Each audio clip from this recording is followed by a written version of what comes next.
Years ago, I had a great interview with Andy Young. And when I asked him this question, he cut me off in mid-sentence. And I knew he was going to say Martin Luther King. I said, Mr. Ambassador, who had the greatest effect on your life? Before I could get the question out. And again, here's a man who walked side by side, arm in arm with Martin Luther King. And I just knew he was going to respond with MLK Jr. But he didn't. I said, who had the greatest effect on your life? He said, Benjamin Mays. I said, not knocking Dr. Mays. I mean, I am enamored with him. I look up to him. Former school teacher, went on to become president of Morehouse. But of all the people you met, why Dr. Mays? And he said, because you could always tell when a student was taking a class from Benjamin Mays at Morehouse. I said, what do you mean, Mr. Ambassador? He said, you could see him running across the quad. Benjamin Mays only had 2 rules in his classroom, the same rules I have in mine. Number 1, he said, Dr. Mays would always correct your English. And the juniors and seniors over at Morehouse would get in a huff. Man, that's whack. Why is this guy correcting my English? And Benjamin Mays would reply, would you rather have me correct your English or a prospective employer correct your English? And rule number 2, Benjamin Mays said, I don't care on the roll book. I don't care what's in the catalog. I don't care what's in the syllabus.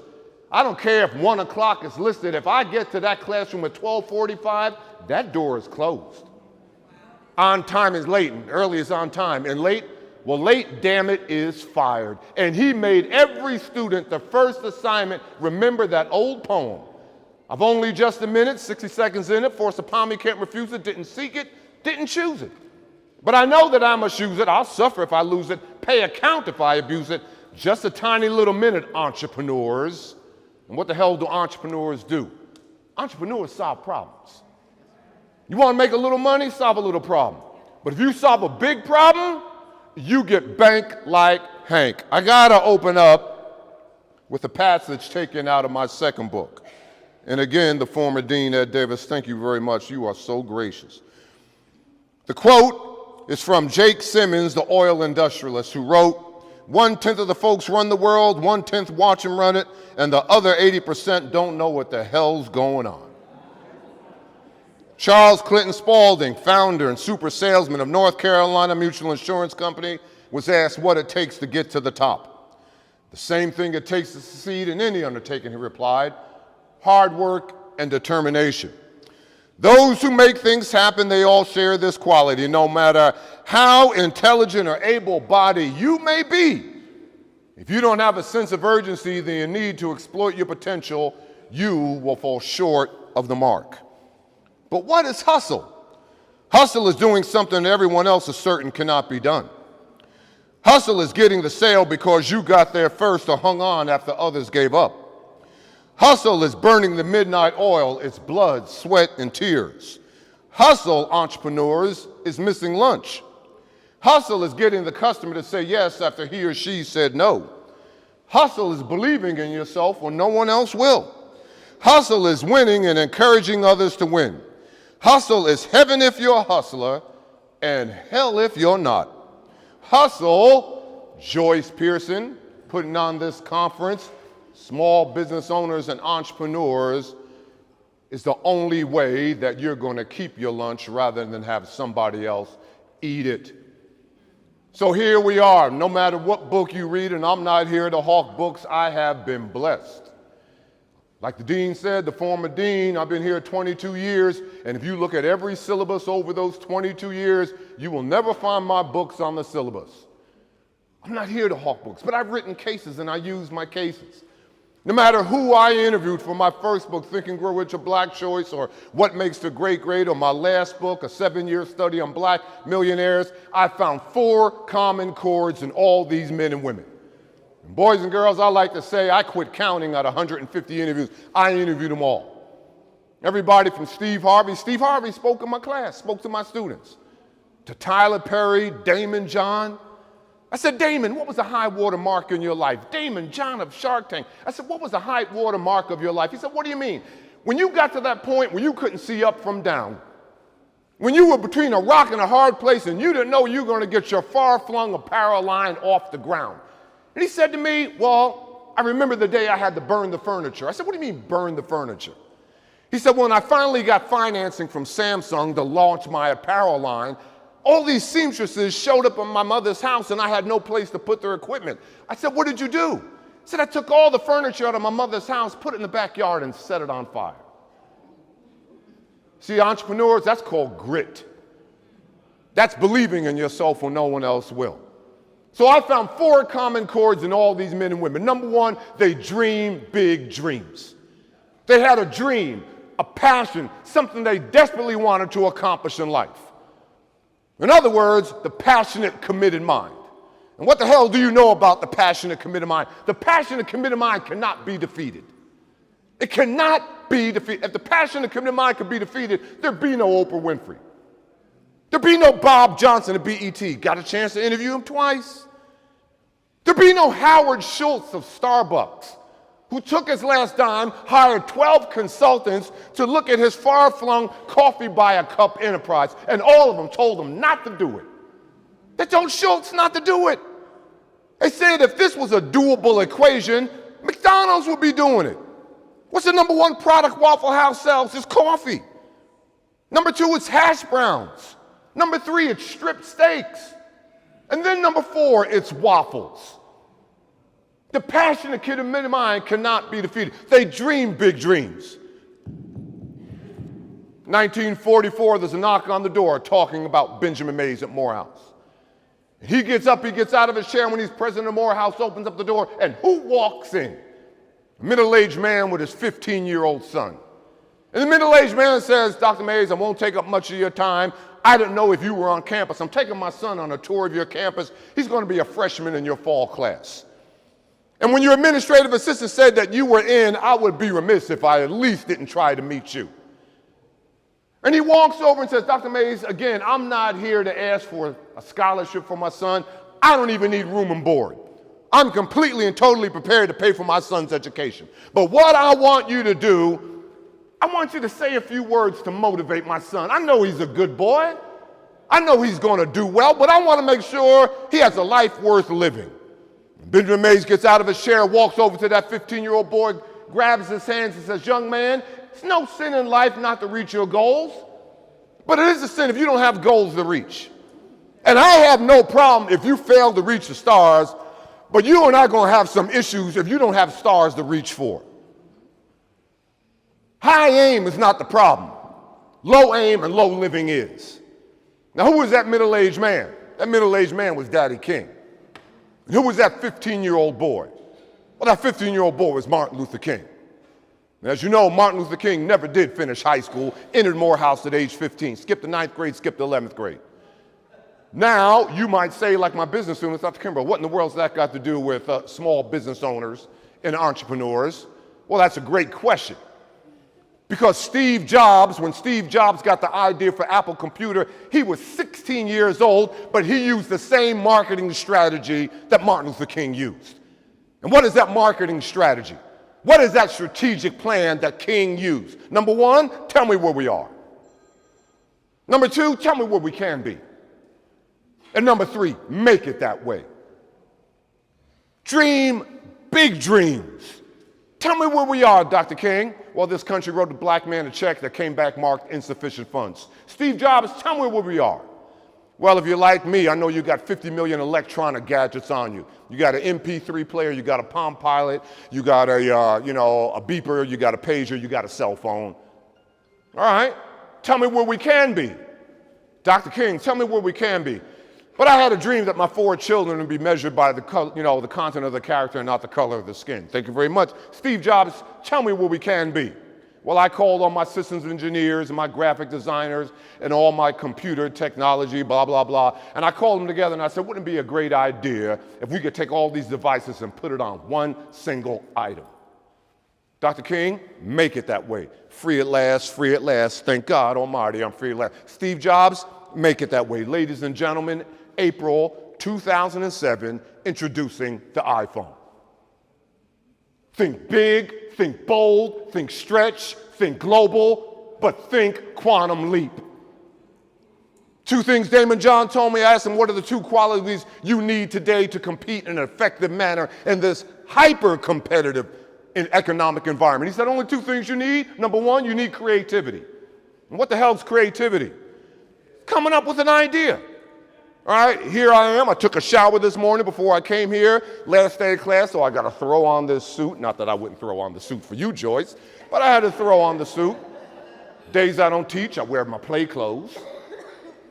So I got 50 million ideas in the shower. Man, what am I going to say? How long am I going to say it? Bling, bling, bang. What suit am I going to wear? What am I going to have for lunch? Creativity, the ability to come up with an idea. But number two, according to David John, you need innovation. What the hell is innovation? The ability to execute that idea. See, anybody can walk down Peachtree Street in Atlanta and you can spot a trend. Oh, the young folks, they're wearing the jeans, they got the holes in the thighs, they got the holes in the knees. And hey, they got different color hair now, man. And wow, man, everybody's on that cell phone 24/7. See, anybody can spot a trend. But that's not going to do you any good today. See, anybody can tell me, you can tell me what's coming down the street. But now, today, if you're going to compete and be successful, you got to be able to tell me what's coming around the corner. You got to be able to tell me what's coming around the corner. People ask me all the time, Dr. Kimbro, what is the difference from the guy who works in corporate America 5 years, gets sick of it, and one day throws his, announces retirement or his termination, blah, blah, blah, to start his own business, and then after a year, no one is using his product and no one using his service. He gets behind on his house payment, gets behind on his rent, gets behind on his car, and they're about to cut the lights off, they're about to repossess the car, they're about to foreclose, and before he lets that happen, he blows the dust off his resume and jumps back into corporate America. I said, I'll tell you exactly what's the difference between the individual who succeeds and the individual who fails. Yeah, you got two individuals that occurs to. One guy scared to death of getting behind on his car notes, scared to death of losing his house. But then you got another individual, a man, a woman, 5 years in corporate, they get sick of the hustle. They jump out there, start a product, start a service, and after 1 year, no one is using the product or service. And they get behind on the mortgage, the light's about to cut off, they're about to be foreclosed, about to have the car repossessed. But instead of blowing the dust off the resume and jumping back in there, you listen to me, they say, take the house, take the car, come take everything. I'm not going back in there. What's the difference? One guy's afraid of losing his house and car. The other individual's scared to death of losing his life. What have you been called to do? So number two, these individuals are inner directed versus outer directed. In other words, they weren't so quick to believe well-meaning friends or family members said, you can't do this, you can't do that.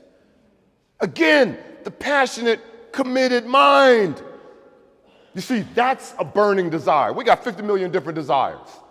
All right? My wife, getting 3 bids on her house to get it painted. She's sick of this color. She wants some more, woodwork done right here. She wants a new ceiling, blah, blah, blah. She got 50 million different desires. See, we all got desires. This time next year, I'm going to get me a new Lexus SUV, blah, blah, blah. That's my desire, man. Get me some new running shoes. We all got, desires. We all got desires. But what the hell is a burning desire? A burning desire is an inner candle, an inner flame that cannot be extinguished. And though the inner directed versus outer directed, here the cynics come, and the doubters come, and the naysayers come, the unbelievers, the non-achievers, all the critics come, telling you were crazy, telling you, are you out of your mind? I asked Tyler Perry, I said, Tyler, how in the world do you go from sleeping in your car in New Orleans and sleeping in your car in Atlanta, Georgia, to building a $145 million production studio? And what did he tell me? Nothing but the grace of God. But a burning desire. You will use their doubt. You will use their criticism. You will use their cynicism. And though the worst may go before you, you say, this brick wall I'm going through. This brick wall I'm going through. Number 3, they flat out refuse to fail. Did you hear what I said? That's called grit. That's called grit, and that's called belief. I just ended my class with Take a Millionaire to Lunch. Joyce knows this. I've been here 22 years. I started this at the MBA level. I end my class by bringing in certifiable millionaires to speak to my kids. I spring for lunch. Over a 22-year period, I had I had 70 black millionaires. Like I said, Steve Harvey spoke to my kids. Ayanna Van Zant spoke. Tavis Smiley spoke. Tyrese spoke. Can you imagine Tyrese coming into my class? All the sisters had their cell phone. Dr. Kimbro, get out the picture. You're going to ruin it. I said, oh, you want me to leave? I said, I'll just go ahead. Let me. Calm down, girl. Calm down. Calm down. We're talking about business now. All right.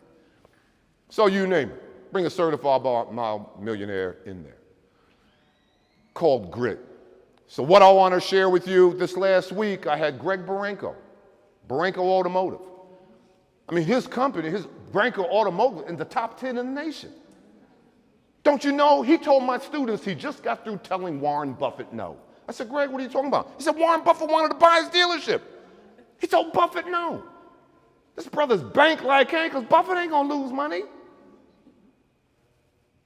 But I had his story. I interviewed him years ago. He gets his fancy degree from Southern University, and all he wants to do is sell cars. And here's a young black man, and at that time, Audubon Ford was one of the #1 dealers in Baton Rouge. And boys and girls, we're going back to 1970s. And he gets his degree, walks across the stage. The next day, he goes to Audubon Ford. Back in those days, African Americans weren't allowed in the showroom to buy a car at Audubon Ford. If you bought a car, you had to buy it out in the parking lot. You weren't allowed in the showroom. So here's Greg Barenko with his resume, waiting for the sales manager to come out to the parking lot. And he walks up to him and says, hi, my name is Greg Barenko, and I'm here to help you sell cars. And that sales manager takes one look at that paint job, and he says, no, we don't need any help. He says, no problem. The next day, Greg Barenko goes to the same dealership, stands out there waiting for the sales manager. Hi, my name is Greg Barenko. Here's my resume, and I'm here to help you sell cars. He said, young man, didn't I see you yesterday? He said, yeah. He said, what did I tell you yesterday? You didn't need any help. Well, nothing changed. Well, I thought maybe something changed in 24 hours. He did that for 30 straight days. And so that sales manager had to acquiesce and gave him an opportunity. When you knock on opportunity's door, damn it, your bags better be packed. Gave him an opportunity. And Greg Barenko still holds the 30-day record for most cars sold. Interviewed Bob Johnson at BET twice. And he knew that BET would not be on the air if he didn't get a major advertiser. He didn't have one. So for a 2-year period, I don't care where Bob Johnson was, every month he flew back to Chicago, rented a car, drove to Oak Brook, Illinois, and sat in the lobby of McDonald's World headquarters waiting for anybody to come out of the marketing department so he could pitch his far-flung BET station network too. Flat out refused to fail. Years ago, I had a presentation, swanky resort in South Florida near Naples. Whoa. And what is it? Sony Columbia Records. Sony Columbia Records called me up. Dr. Kimbro, we have our annual strategic planning. We want you to come in, tell us what you tell your business students at CAU, blah, blah, blah. They do this every year, and it's only earmarked for executive vice presidents. If you don't have EVP at the end of your name, they're not flying you from LA and they're not flying you from New York to spend a week down at that resort. So I give my little 2-hour PowerPoint, blah, blah, blah, and then instead of going back to the hotel, throwing my cargo shorts on, flip-flops, heading to the beach and down my fair share of Coronas, something said, wait a minute, man, you need to sit here and have lunch with these folks, man. When's the last time you were around executive vice president, the #1 recording label in the world, Sony Columbia? At the time, they had Whitney Houston, they had Mariah Carey, they had Lauryn Hill, and they had Destiny's Child. So there I am breaking bread with these EVPs, and I just, break the ice with a little conversation. I said, man, you guys got some top talent.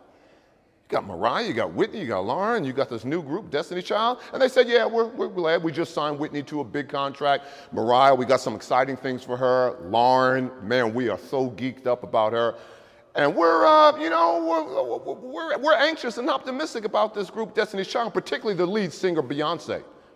And then they said, but you should have seen Beyonce Knowles when we first saw her. I said, what do you mean?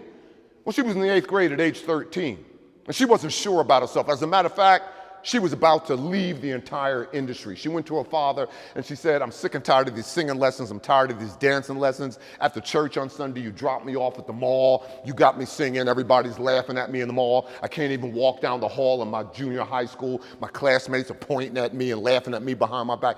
you know what, I don't want to do this anymore. I just want to fit in and I want to be like everybody else. Listen to me, entrepreneurs, business owners. A lot of things in life you want to do, but you just don't want to fit in. You want to disdain for the status quo. If your heart is not in your throat at least once a week, you're living too far from the edge. Sometimes it's risky not to take a risk. So I said, well, obviously something happened. Yeah, well, something did happen. The R&B group En Vogue came to Houston, Texas to give a performance. Beyonce Knowles wanted one thing and one thing only for Destiny's Child, wanted them to be just like En Vogue. If En Vogue wears those clothes, we're going to wear them. If En Vogue has those dance steps, we're going to do it. And there's Beyonce Knowles, her heroes giving the performance of their life. And there's Beyonce Knowles in the front row, tears coming out of her eyes. Why? She just threw a dream away. She didn't want to do this anymore. She wanted to fit in. And after the concert, she went backstage and met the 4 young ladies from En Vogue. I got a chance to meet 2 of them.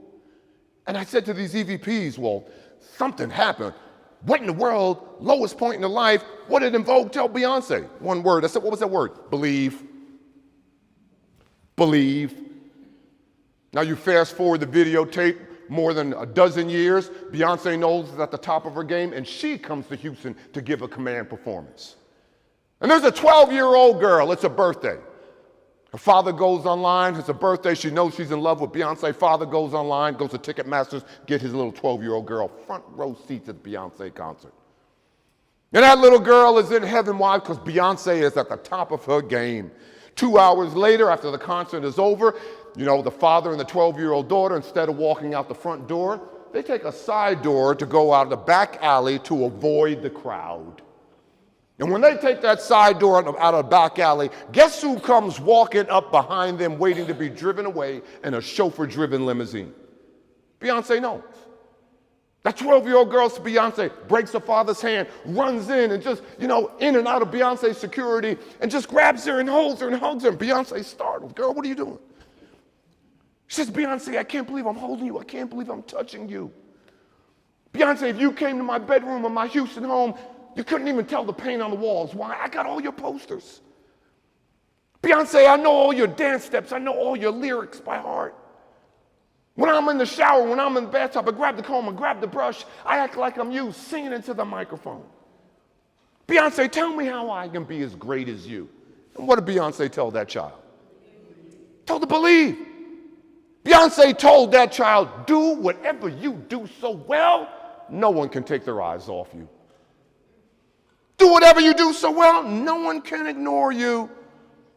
Which brings up the final step, service. You need to write this in your mind, business owners.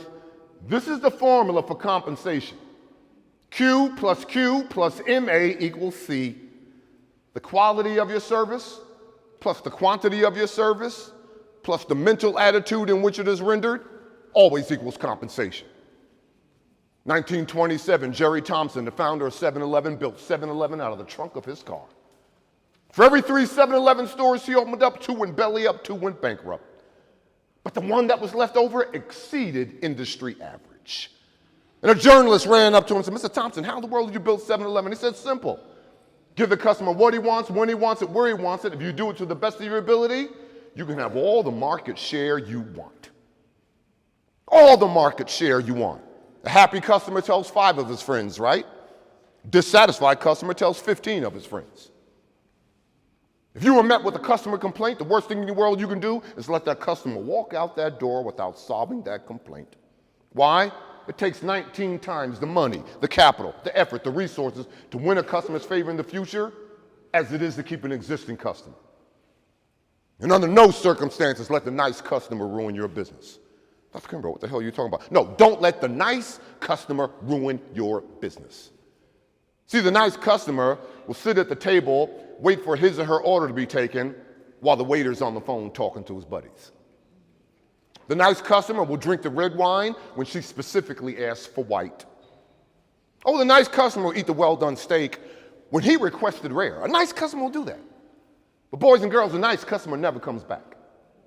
Never comes back. Don't come bum rushing me telling me you got the order. No, you come up to me when you get the reorder. And if you didn't get the reorder, I need to know why you didn't get the reorder. Service is the price you pay for the space that you occupy. Everybody has a perfect customer. Who's yours? Just because they buy from you on Monday doesn't mean they're going to buy from you on Tuesday. Who's your perfect customer? And you got to be able to tell me in all the graphics, demographics. I want the age, I want the race, I want the sex, I want the income of your customer. Geographics. Is your customer located in New York, Washington, D.C., Florida, Houston, Chicago, San Francisco, L.A.? But the critical aspect is psychographics. And what is psychographics? Underlying the real reason why they buy from you. So there you are, dream big dreams, inner directed, believe in yourself, but the bottom line, this is all predicated on love. All predicated on love.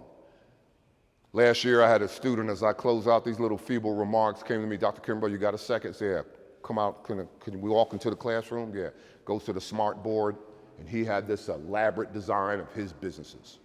Dr. Kimbro, I graduate, this is gonna be my first business right here, my LLC. I'm gonna take, profits from this to go ahead and launch that. And then I'm gonna shift that around by there. And I'm forecasting 7 to 10 years, I'll be earning all this, blah, blah. He had an elaborate design. I said, my brother, pump the brakes, pump the brakes, pump the brakes.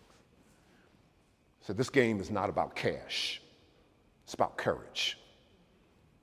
And I said, money is not the bottom line.